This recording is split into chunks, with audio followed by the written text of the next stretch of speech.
if you're willing to do the best you can to pay attention to what we're doing here, I'm going to do the best I can to respond to many of your questions. And so I want to start actually by telling you the way that I've organized them, right? So I was sent the ones that were the most indicated by other people that you wanted me to respond to and fit with this topic that you, was pretty overwhelming, like 60% of you wanted me to talk about femininity. And I love your questions because they really fit the problem that femininity has created for most women, including, by the way, for myself. When I started studying men in 1991, I thought they would talk about sports and their jobs, because that's what I used to men talking about, sports and their jobs. And so I thought that's what they'd want to talk about. And they didn't. They mostly wanted to talk about women. Women and women and women and women and women and women and women, and then women and sex and women and children and women and family. They wanted to tell me about women. And as they were describing things that they loved about women and admired about women and were amazed about women, I couldn't relate to what they were talking about. I didn't recognize what they were talking about. It wasn't like, oh yeah, of course. It wasn't like that. It was, I don't know these people they're talking about. I don't think I've ever met these people. Very interesting, this business. And as I caught on, I discovered that they were talking about femininity. And I kept listening more and more and more, literally for years. And it was it would have been 1997. So 6 years since I committed to studying men, that I felt like I could report back on femininity with everything I'd heard organized. And I organized it according to archetypes that I'd seen somewhere that made sense. But I organized it from the central question that I started with in 1991, which was, what if men are responding to women? That was my primary conversation. Sometimes I'd ask them, sometimes I'd just listen for it, but mostly that's what I was paying attention to. They would talk and talk and talk, and I learned to listen, and then I would sort it from, this was something they weren't responding to women at all. It had nothing to do with women. And I check and make sure and find out, no, it had nothing to do with any woman. It didn't matter what she was like, they had to do this. And they'd say, a man's got to do what a man's got to do. And then there are all these other ways that they were talking about how their actions, their emotions, the things they were proactive about, the things they generated, the things they had taken on being accountable for, all these ways that they were definitely responding to women.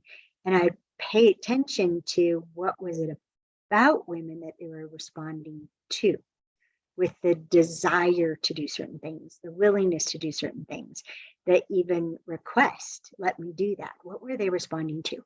And so that's how I ended up having an understanding of femininity from really the experts on femininity.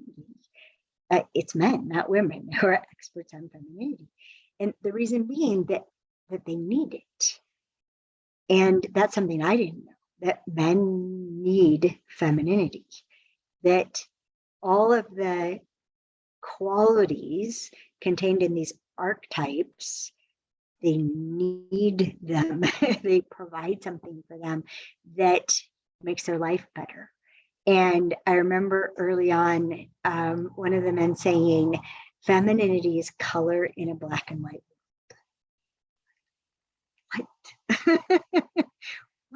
What? So just think of it that way, if you will, right? Femininity is color in a black and white world. And so Ian, taking your questions, I said I was going to tell you about how I'm going to do this. So I put 3 questions together because they have a lot to do with each other. One is, how can I access my feminine nature with ease? Another is, what are practices for deepening into our femininity? How do I cultivate my femininity? I've never learned how. So I grouped those together. And then I think I'm going to go in this order. How can I be more in touch with my femininity for the sake of me, not me? And can you speak to the action part of femininity? And they wrote, I hear people speak of femininity as receptive only. What, and then another one related was, what feminine things or actions do men love the most? And then, is there such a thing as feminine leadership in relationships? And the last, how do I do masculine things in a feminine way? Example being assertive. Okay, so I'm going to be, as is my custom here with what we're broadcasting in social media, I'm pretty much going to, it's going to be kind of like a fire hosing. So if you have, okay, hold on one second. I made a mistake. Close. Thought I was going to let somebody in, but I don't know what happened. Oh boy. Sorry about that. Can't hit the admit button. So yeah, how do I do things in a feminine way? See, I distracted myself. I just had a diffuse awareness moment, and this is actually something to be aware of with femininity. So in our Understanding Women course, we talk about what estrogen and testosterone do to the brain. And Luann Brisendine's work, The Male Brain and the Female Brain, is a great reference for this if you want to learn more. And she has a new book I heard about today about menopause called The Upgrade, which is awesome. And I haven't read it yet, but I just love the title. It's so perfect. I definitely experienced that with menopause. So if you think about, so what's the way I want to say this? Let's just start there. So estrogen causes something I call diffuse awareness. And diffuse means to pour in every direction. And so this is the source of our awareness of so many things in our environment. Sometimes we call it intuition, and that's fine, but I don't have an attachment to that word or not. Okay, it's not letting me admit, it's only letting me view. Bummer. Okay, well, I'm going to leave that alone. So a distraction, like I see this thing that says that there's people waiting. Oh no, there's people waiting. I got to take care of that, right? Oh no, the phone rang. Oh no, the water's boiling over. Oh no, I have this deadline for my job. Oh no, right? And oh my gosh, they don't feel good. Can I help you? Is there something that you need? We have an awareness of mental and physical states of other people, emotional states, even how much energy they have or don't have, an awareness of their well-being or lack of well-being, whether they're happy or not. Those are things that we're naturally aware of. And for those of you who arrive late, please don't use the message thing. I don't know how to turn it off right now. And I'm going to find out I'm going to do it. It's as if you're talking to each other while I'm talking, and it makes me just want to stop talking. So please don't do it. Luann Brizendine, The Female Brain and the Male Brain. And the new one is called The Upgrade. Can you guys relate to this? This is part of, it's the downside of what allows for femininity. So diffuse awareness is one of the things that allows for the connectivity that is natural to a state of diffuse awareness and like continuous, you could say. Whereas with single focus, which is created by testosterone, single focus connectivity is intermittent. They're focused, and then when they're not producing result, then they can connect. And then they focus. And then when they're just at play and they have nothing they're accountable for, they can connect. And this is really hard for us as women because we feel safe when we feel connected. And when somebody's focused, we can tell they're not connected. And our reaction to it is usually one of fear. And what I've had to learn over the last 30 some years is it's okay. He's probably focused on providing something for me. And when he's gotten to where he needs to get to, he'll come back.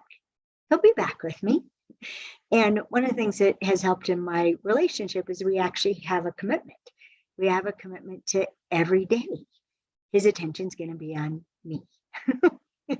and then I just know it's going to happen. And in between, we may have these little touch points where we'll send each other a question or an emoji, but mostly it's just affection. And then I have the time that's dedicated to me. And we actually do it in a way that he's got the least other demands on his attention so that his attention isn't taken away from me. And it's really a beautiful thing. But we had to accommodate these different states of mind. And I even have to do the same thing because I'm past menopause, which means estrogen levels are naturally low. What estrogen I have is stored in the fat. That's where estrogen is stored in women. And so the thinner we are, the less estrogen we actually have stored. And so we're going to end up more focused, right? And that's just normal. So in answer to this question, how can I access my feminine nature with ease? What are practices for deepening into our femininity?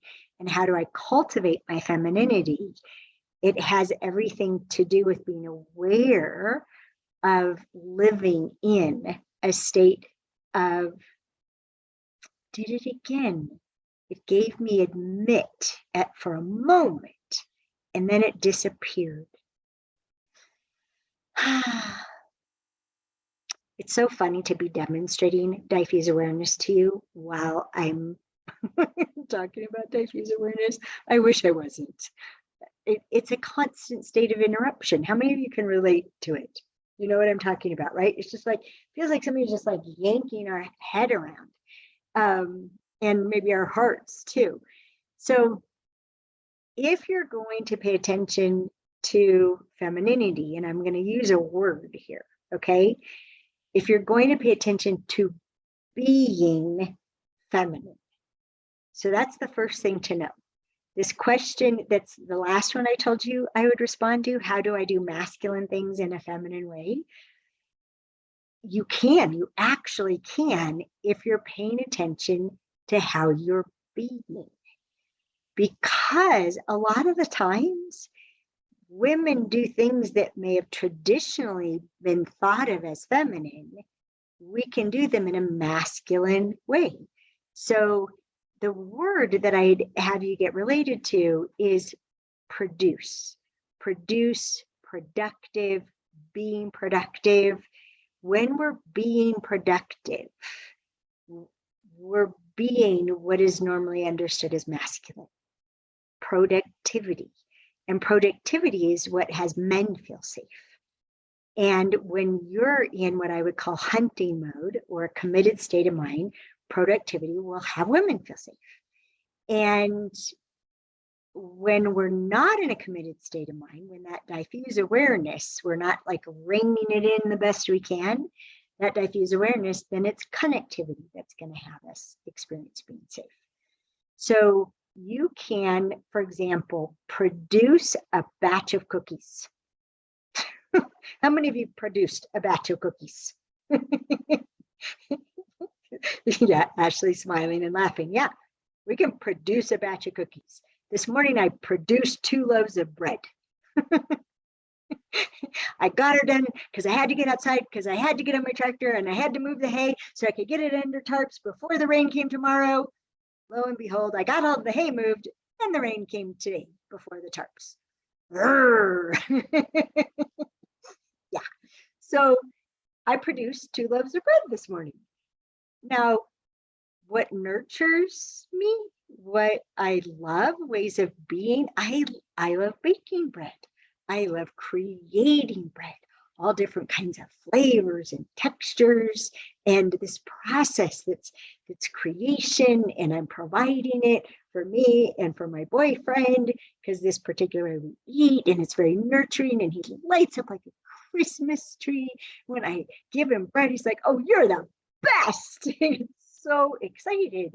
And how I'm being when I'm baking it is I'm being nurturing, I'm being generous, I'm being overflowing in a way. And one of the ways I'm overflowing, and this is going to be another thing to pay attention to, is I have plenty of time.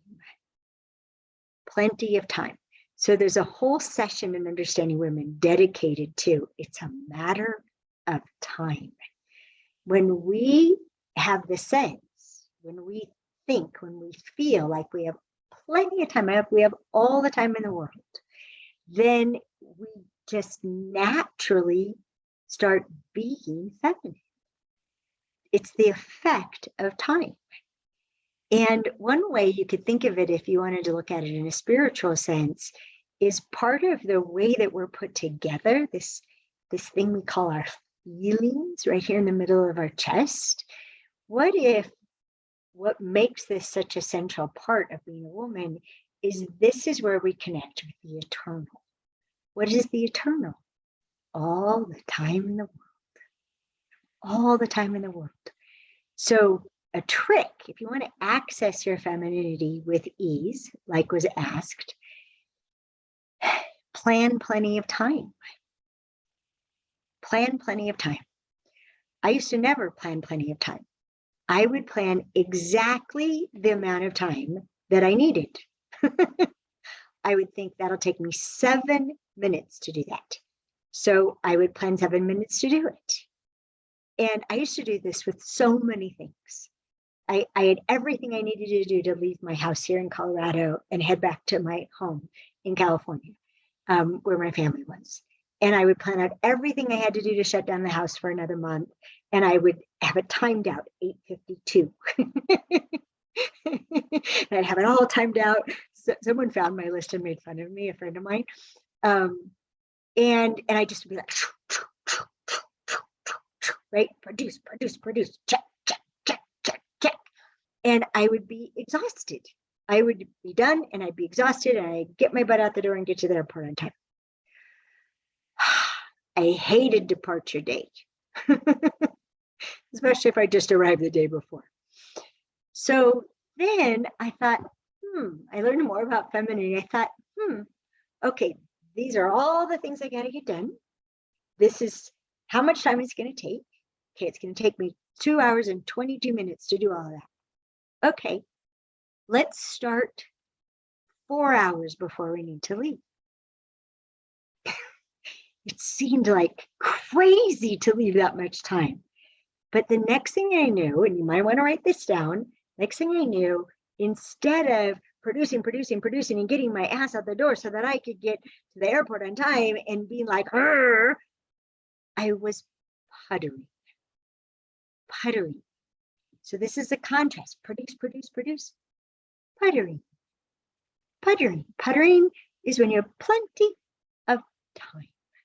Plenty of time. If you want to get married, for example, I recommend putter it.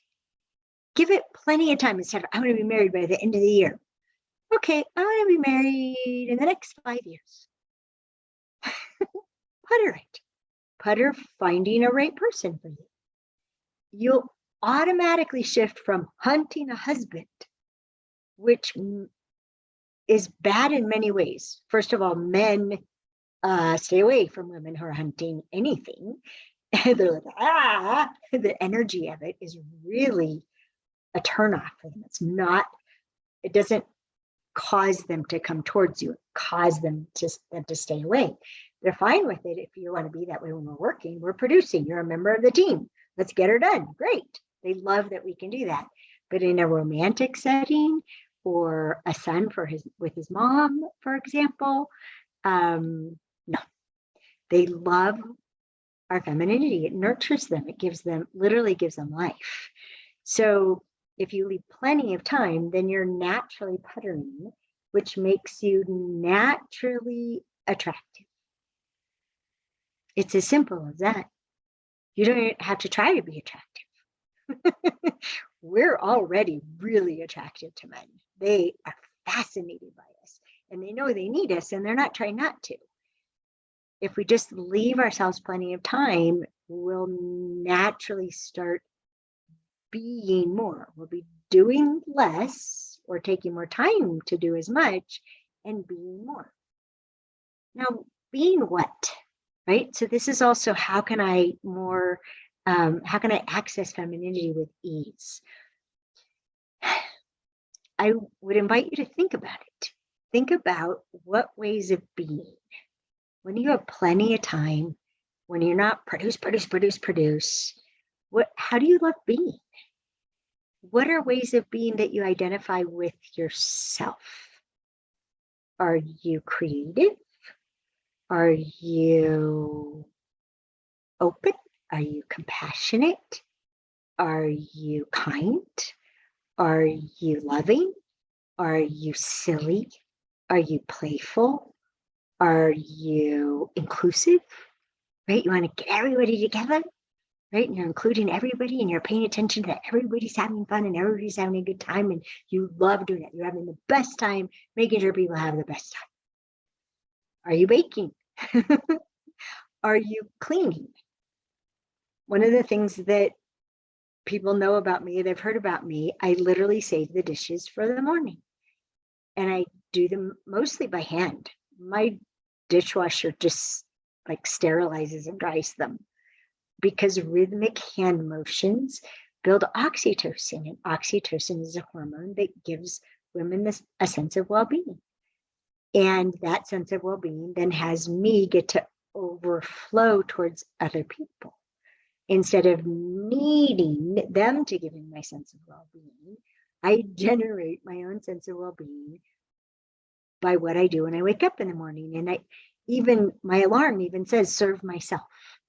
So I start my day with doing what many of you are asking, like, how do I nurture my femininity? How do I expand my femininity? How do I access my femininity with ease? I leave plenty of time to do the things slowly and even out of order. I allow diffuse awareness. I'll start making my bed and then I'll make my coffee and then I'll remember my bed and go back and make it. And then I'll do some dishes and then I'll feed my dog and then I'll do some more dishes and finish arranging the pillows on the bed. I don't try to be orderly. I'm just usually playing music, some kind of music. I'll often be singing along. It's a little like Snow White at the well, ta la la la la. And I get to take care of me and give myself this amazing sense of well-being. And then I go to work, right? And at work, so in answer, how do you do masculine things in a feminine way? Again, I leave plenty of time. There have been time management people who've suggested, I shouldn't schedule an hour with a member of my staff.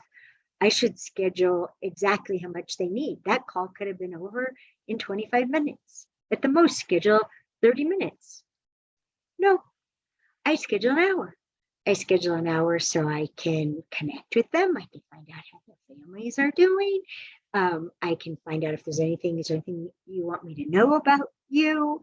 What have you had on your agenda? What do you most need to get done? I have room for their agenda items, not just mine, especially not just mine. And we can be thoughtful, we can brainstorm, we can get input. I don't work chop, chop, chop. I couldn't still be doing this. Where are we? 2023. I'm going on 28 years of doing this. If I had tried to do this in a get her done mode the entire time, doesn't mean I'm not ever in that. Let's get this done. Chop, chop, let's get this done.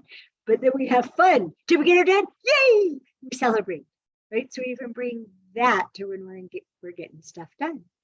Yeah, I bring play. Play is part of who I am. So one way to access your femininity is to think about, okay, well, there's how Alison does femininity. What's me? What's me being feminine? What are the qualities of my self in that way? When I'm connected, when I have plenty of time, when I'm maybe even in the eternal, like in the mystical, magical part of life. spiritual part of life, however you want to say it. Who am I? Who am I? What matters to me? What is it that when I'm being that way, I like this me. So one of the ways to access your femininity, not just femininity, femininity is a lot of qualities, so many, to access yours. Think about it, write them down, and then think about, well, what gives me that? Patience is really important for me to be. I'm naturally patient when I get enough sleep. I don't have to try to be patient. I just need enough sleep. And then I have patience in my body and I can be it. And I leave plenty of time, right? Can't be patient if you don't have plenty of time. So I plan plenty of time and I get enough sleep. And like yesterday, I woke up and I hadn't gotten enough sleep. I could tell my body didn't feel right, but I couldn't sleep anymore. So I got up at 4 o'clock in the morning and I spent 4 hours cleaning my house, all this rhythmic hand motion. And I didn't neaten my house. I cleaned it. Baseboards, mirrors, the glass on all the pictures. I have all these pictures in my house, people I love and artwork that I've collected. I just clean it off, but not like quick, get this done. Just rhythmic hand motion, cleaning the glass. It was awesome. And then when I was tired enough to sleep, I went to sleep. I texted Dan, can we go get the fence sometime after 10 o'clock? I didn't set an alarm or anything. I woke up at 11 something. It was awesome. And I checked my body. First thing I did was check my body. How's my body feel? It feels good. Okay, I got enough sleep. So paying attention to your feelings. Paying attention to your feelings for information about yourself. Can I feel patience in my body? Can I feel kindness in my body? Do I feel playful? These are all ways of deepening our relationship to what's called femininity, having more ease with it, being able to source it, being able to bring it into masculine situations that, there's a lot to get done, but if I'm forcing it, people are going to resist. So I can still have the commitment to this getting done. Someone asked about feminine leadership, right? It's not just feminine leadership in relationships, it's feminine leadership, period. And it's valuable, and it's something that men actually, when asked, what do you love about working with women? The number one answer was, you guys have such a different way of going about things. And I love the perspective. It's such a contribution. Now, when we interrupt them to give our perspective from their point of view, we just interrupted their productivity and their peace. So beware of interrupting to give the perspective. Wait for it to be invited or say, may I offer something? That's a feminine way of being assertive. I have a suggestion, may I offer it? I have something we might want to think about. Would this be a good time to tell you about it? Another way of being assertive, if you will, in a feminine way is just say, there's something I need you to know about. What? This is what matters to me. This is what I care about. This is what makes me happy. Oh, an interesting way, we teach this in the Queen's Code, an interesting way of being assertive in a feminine way is ask for help. That's one of the biggest barriers we have to femininity is we think it's weak and we never want to show weakness. Men don't think asking for help is a weakness. They don't think asking for help is helpless. There's a huge difference between asking for help and helpless. Something else that's taught in the Queen's Code, which if you didn't know, we just released the audiobook. You can listen to it on the Alison Armstrong mobile app, and listening to it is extraordinary. I know, because even though I recorded it, I listened to it and I laughed and I cried and I learned so much. It's kind of crazy. Okay. So many people keep joining this. It's really fun. And I'm managing to click admit without even interrupting myself. It's like a multitasking miracle. Okay, but I got to check my agenda and see if I've been talking about all the things I wanted to talk to you about. So I'm going to not look at you for a moment. How can I access my feminine nature with ease? Think about it and define it. Think about what puts it in your body, like sleep. Maybe it's even time in nature gives you access to your feminine nature. You know, I have a horse and a donkey, and my horse needs medicine every night. And if I'm like, chop, chop, give her medicine and get my butt back inside as fast as I can, you know, it's something I get done and I'm proud of myself for doing it no matter what, but it doesn't nurture me. If I just go out a little earlier than I think I need to, if I go ahead and put my headlamp on so I'm not afraid of being in the dark, if I take Buck in case there's bears out, they'll respond to him before they respond to me. We have bears. You should have seen the footprints this morning when I was out on my tractor. It was like, ah. But I just do things so that I'm taking plenty of time, which then has me pet hallelujah, talk to them, scratch them under their chin, take them apples, which I just started doing a couple of weeks ago. They've never had them in their life. Oh my gosh, you should see the brightness of their eyes when I show up with an apple split in half and oh, it's so cute. They never got to have treats. They grew up without treats because it made them unsafe when they were, you know, if you give treats to riding horses, it can cause problems. But anyhow, if I leave extra time just to go be with them, I come back with this enormous sense of peace and happiness from taking just a few extra minutes to pet them and scratch them and talk to them and make sure everything, you know, they got plenty of hay and their water's full and, you know, they're safe and sound, and I get to nurture them. And oh my gosh, they nurture me right back. That doesn't happen when I'm just producing the medicine has been delivered, which I've done plenty of times because sometimes I have to. So, okay, let me see what else it says here. What practices? Think about how much time you need and add more. Just add more, even if it means getting up earlier. It's worth it to me. I make it up in the space that it gives me, the ease that it gives me, the ability to be qualities I love being. And there's also, how do I cultivate my femininity? I've never learned how. If there's any part of that I've never learned how, and whoever wrote that you think there's something wrong with you that you didn't learn how, please let go of it. Please let go of it. There's so little in our culture, for sure American culture, and it seems like in other first world cultures, that nurtures femininity. There's so little. And even in like third world cultures, which I've visited, and this is, I'm going to tell you something that some of you won't like. When we're afraid for our survival, whether it's real or imagined, femininity is the first thing to go. Masculine, produce, protect, produce, provide, bring in the hay, bring in the deer, catch it, catch it, kill it, drag it home, build it, put it up as fast as you can. All that is survival oriented.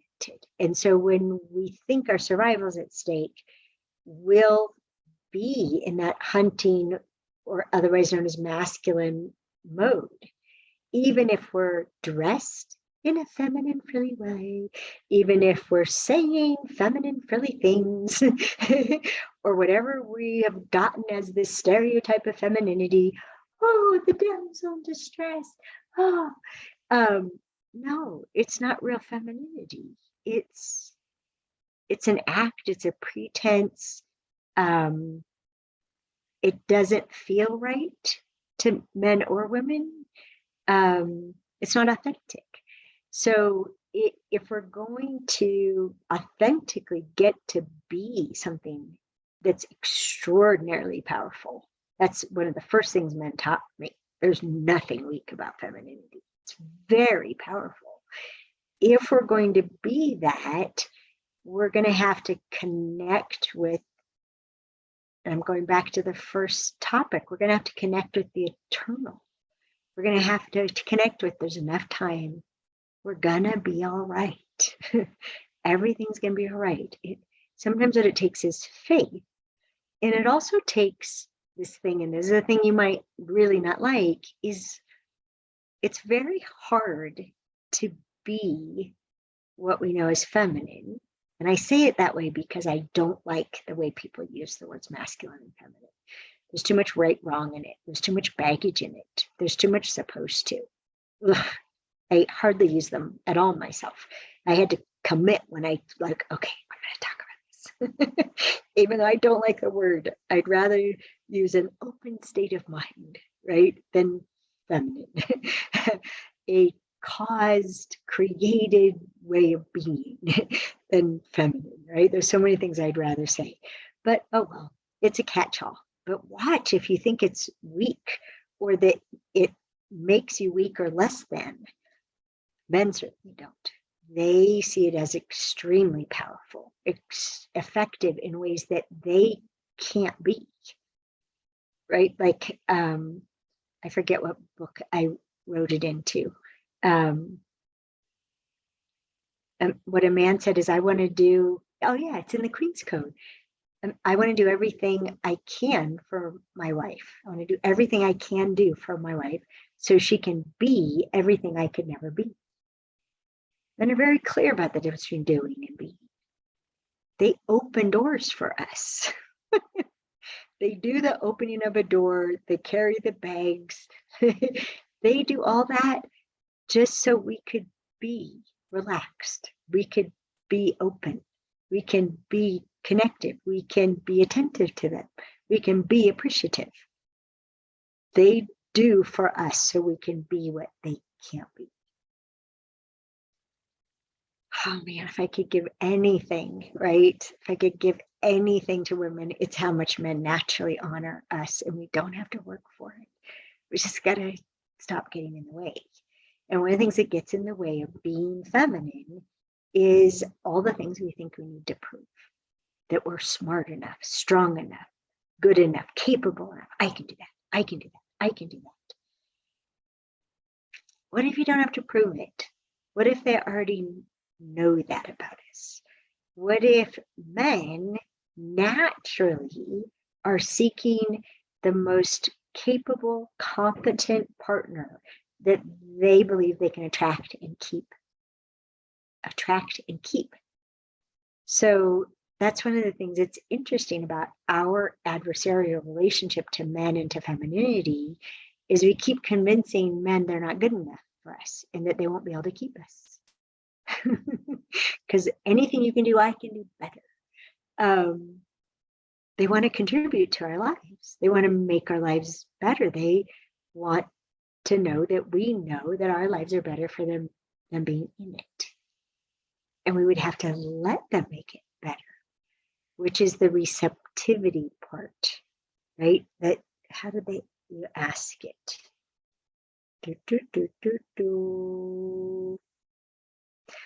Can you speak to the action part of femininity? I hear people speak of femininity as receptive only. Being receptive is very active. It is active. That's where the "if" is, receptive. It's not passive. Femininity is not passive at all.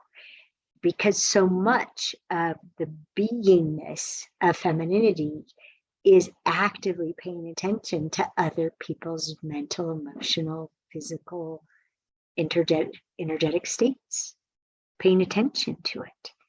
And one of the things that is a problem for us is we'll pay attention to it and then we'll decide what somebody needs and then we'll force it on them. So we're receptive to all the information from paying attention to them, and then we flip into, I'm going to help them, I'm going to give them what they need, I'm going to take care of them. So produce, produce, produce. I'm going to fix that. So we have to watch the information we receive when we're being receptive. Verify it. Verify. You guys have heard me talk about this before, right? Some of you are brand new. Welcome.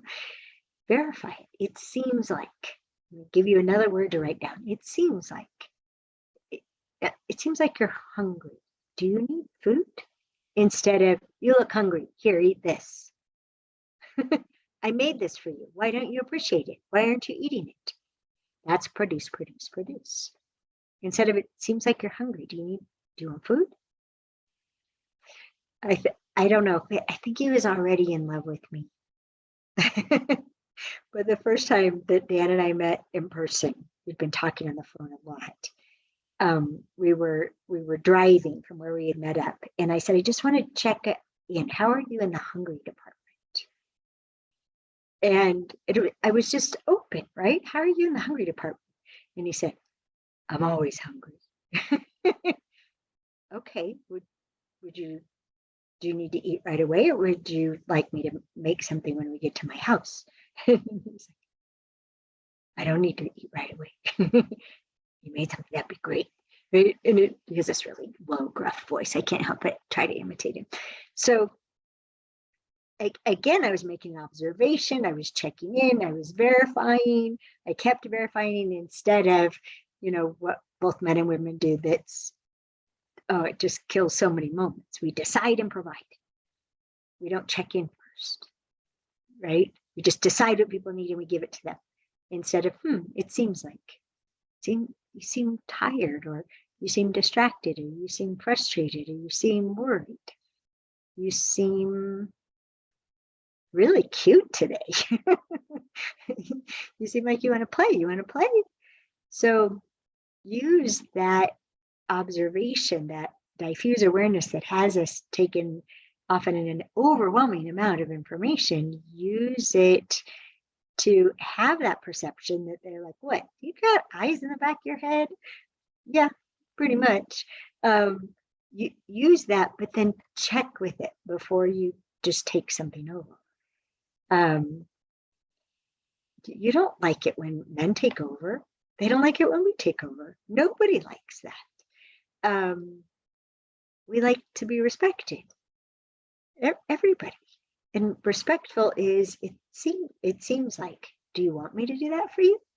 Would that contribute to you? Would you like that? Men want to give us what we want them to give us.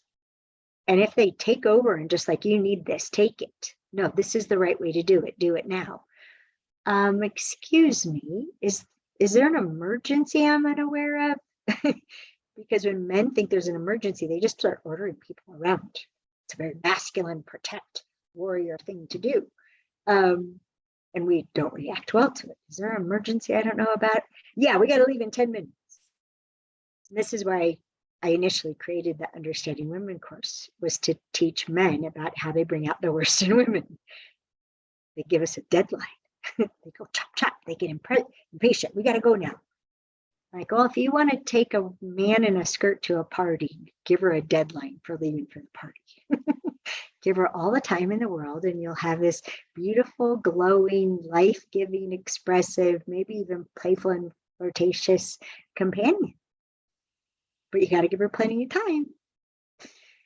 Okay. All right. Now, looking at plenty of time, I'm at my allotted amount of time. Let me see if there's anything I want to say. How can I be in touch with my feminine for the sake of me, not men? Well, I'm sorry. Totally do it for the sake of you. That's my morning is for the sake of me. My evening's for the sake of me. But you can't help but have it benefit men. You can't help it. You're being that way. They're going to be nurtured by it. We need each other. When they be productive and take things that are burdensome for us so that we can be these magical, mystical people. One man said, you are the unicorns in the forest. fascinated by this. When you let them do something so that you can be, instead of I can do that myself. They know you can do it themselves. They just want to see who would you become if you got to do less. Okay, the action part of femininity, curiosity is an amazing way. And receptivity is so active. What feminine things or actions do men love the most? They benefit from all of our attention. So in our course called Being Extraordinary as a Woman, we talk about those archetypes that I mentioned in the beginning. We call them the temptress, the mother, and the queen. And they need all three of them. And we have the ability to embody all three of them. And the Queen's Code is, I wrote the Queen's Code and then recorded the audio this year because there are things we need to transform in the way that we relate to men in order to embrace all those archetypes, in order to be the temptress who can be playful and sexual and sensual, and in order to be the mother, to be truly nurturing, not controlling, and in order to be the queen, in order to live according to ethics that are way beyond survival. There are our own definitions of greatness. This is also bad news. If we don't transform our relationship with men so that they can be our partners and take care of us and things in life that just are drudgery or hard for us, not because we can't do it, they just seriously, could you take care of that? If we let them do these things, then which they want to provide for us, it changes everything. It's what I call an upward spiral. We're really complementary to each other. It has nothing to do, by the way, with heterosexual, homosexual. There are ways of being for men and women, regardless of sexual orientation, that are highly complementary to each other. There's so much that's possible when we stop trying to prove we can be everything. What if we just let ourselves be our favorite things instead of trying to prove everything? Go figure. Okay. So such a thing as feminine leadership in relationships is feminine leadership everywhere. And it has to do with your ethics. And it has to do with being true to your ethics and inviting men to not just be productive, to be other parts of themselves that maybe don't have enough space. And I mean, to say to a man, you're better than this, or our son needs a better father than you're being right now, and I know you can be it. So having faith is one way of providing feminine leadership and holding out for it. No, you really got to be this. What do you need from me to be this? Because I'm not going to be with someone who isn't generating being this way. What kind of support do you need? That's feminine leadership. Not putting up with behavior that causes you to lose respect. Okay, you can be that way if that's you, but you can't be that way around me. You don't have to be forceful about it. You don't have to be a bitch about it. You don't have to be a jerk about it. Just, okay, that's you. Go be you. But you can't do that around me. I won't have that in my life. To them, that's just awe-inspiring. Like, whoa. Well, this is me, so I'm going to go be me. But I know somebody. I know somebody who's perfect for you. It has them want to take care of us. It's fascinating. If you want to know more about what has men want to take care of us, it's in the Making Sense of Men book. And if you want to see it played out in conversation and in a story, that's in the Queen's Code. Okay. How do I do masculine things in a feminine way? Yep. Decide how you're going to be and leave plenty of time. So the difference between producing bread and baking bread is, one, I have plenty of time. And this is going to sound funny, but it's true. I bake bread when I feel like it. Yes. A prerogative of being a girl when I feel like it. So if I don't have plenty of time, if I don't have plenty of energy, if I don't feel like spending it on that, I don't do it.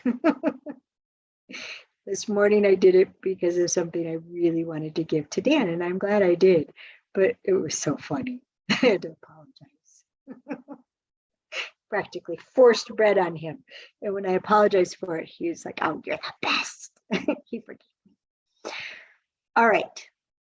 I'm going to stop myself. I'm 7 minutes over the time that I was planning on doing this. And Tyler's been supporting this meanwhile, because I'm recording this on Zoom and he's simulcasting on Instagram, and it'll take a few days for it to get him to get the video and get it all cleaned up. And so if you have friends that you want to watch this, have them check back with Instagram and Facebook in a few days, because it won't be there immediately. He's going to make it all party for you. Okay, so I'm gonna, I think I know how to do this. I saw it on here. There's a way to do this.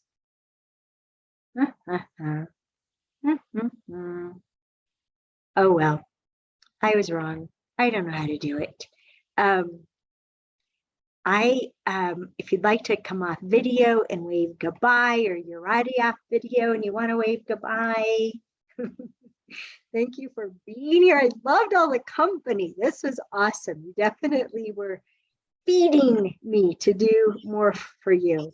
I've been known to say I work for peanuts. I'm like a little monkey. So thanks for your smiles and your laughter and your nods and your letting it in. I really appreciate it. And I'll see you next time, hopefully. Mwah. Bye. Mwah. Thank you. Bye, everybody. You're welcome. Bye, Allison. Thank you. Thank you. You're Thank you, unmuting yourselves. You can do that. Yay. You're welcome. My pleasure. Have fun. Have fun being a girl. This is our birthright. It's right there. You don't have to work hard at it. It's right there.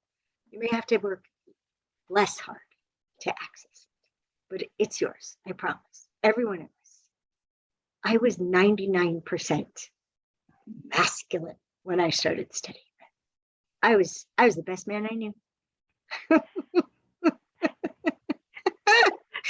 But I started believing them that they didn't think it was weak. I remember one man said to me, this women's equality thing, I don't understand it. And I'm like, I started to get all up in arms. This is in the very beginning. He said, seems like a step down to me. Why would you guys want to do that? What's wrong with the pedestal we put you on? Yes. Would you be willing to be worthy of their awe of you? You might end up adored. Be careful. Might end up adored. I personally recommend it. It's a great place to be. Okay, I'm really going now. Bye, Allison. Allison, thank you. Mwah, mwah, mwah. Mwah.